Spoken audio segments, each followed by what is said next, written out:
الرحمن الرحيم. Kata Nabi SAW, Allah berfirman kepada Isa, wahai Isa, aku akan keluarkan hamba-hambaku yang kau tidak akan mampu untuk melawannya. Maka keluarlah Ya'juj Ma'juj dari dua gunung yang sedang dihimpit.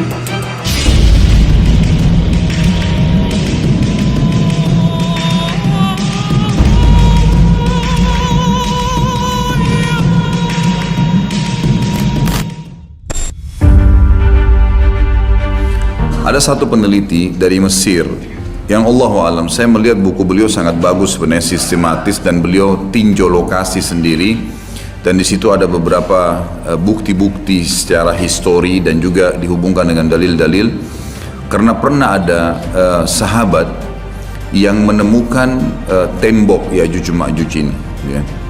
Maka dia pun melapor kepada Nabi SAW, dan Nabi SAW membenarkan itu, membenarkan. Artinya tembok ini bukan sesuatu yang tersembunyi, kelihatan. Maka peneliti muslim dari Mesir ini mengatakan, dan saya punya bukunya, sudah ada terjemahan bahasa Indonesia, judulnya Ya'juj Ma'juj memang. Dia memastikan tembok itu sebenarnya adalah tembok Cina, yang berada di Cina sekarang, dan memang menyambung antara dua gunung yang besar.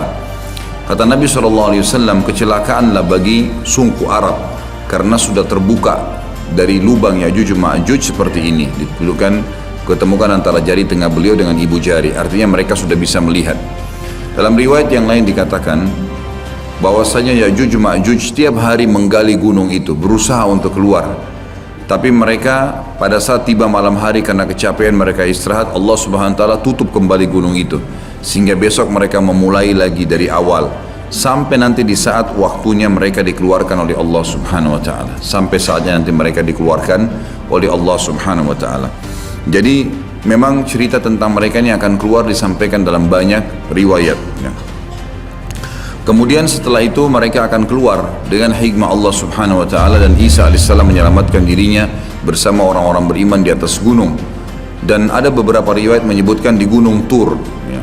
Gunung Tur ini ada di Palestina kalau tidak salah, dan ada surah At-Tur menjelaskan masalah itu, ya. Yang jelas Isa alaihissalam di atas gunung, dan akhirnya Ya'juj Ma'juj mulai membuat kerusakan di muka bumi. Allah Subhanahu wa taala menceritakan tentang mereka panjang lebar dalam banyak ayat Al-Quran.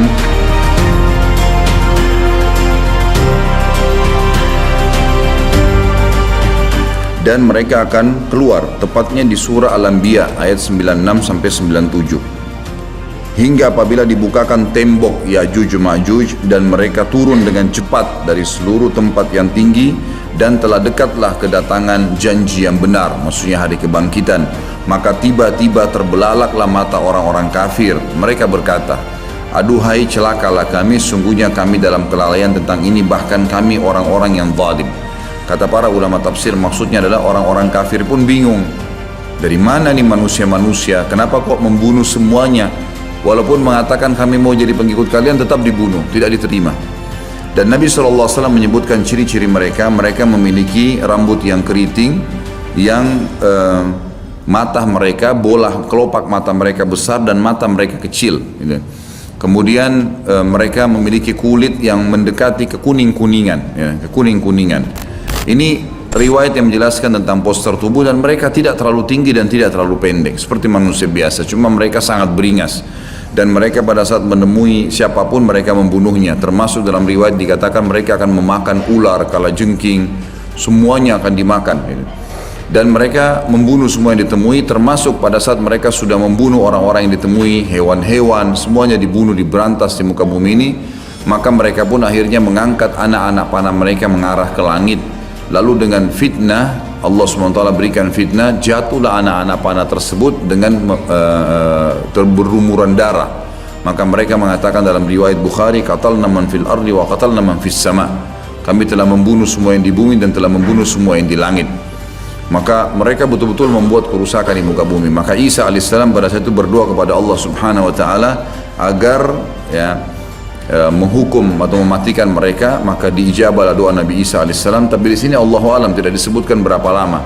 Tapi ini kalau dilihat dari mereka menguasai dunia, mereka memenuhi seluruh muka bumi ini dengan penuh, ya, sampai waktu mereka mati nanti seluruh muka bumi ini, kata Nabi SAW, dipenuhi oleh jasad mereka.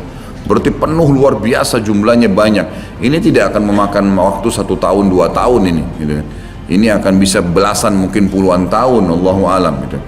Sampai akhirnya mereka sudah tidak ada yang bisa menampung lagi, maka Isa alaihissalam berdoa kepada Allah subhanahu wa ta'ala agar Allah mematikan mereka, dan akhirnya Allah subhanahu wa ta'ala mengeluarkan memberikan kepada mereka hama.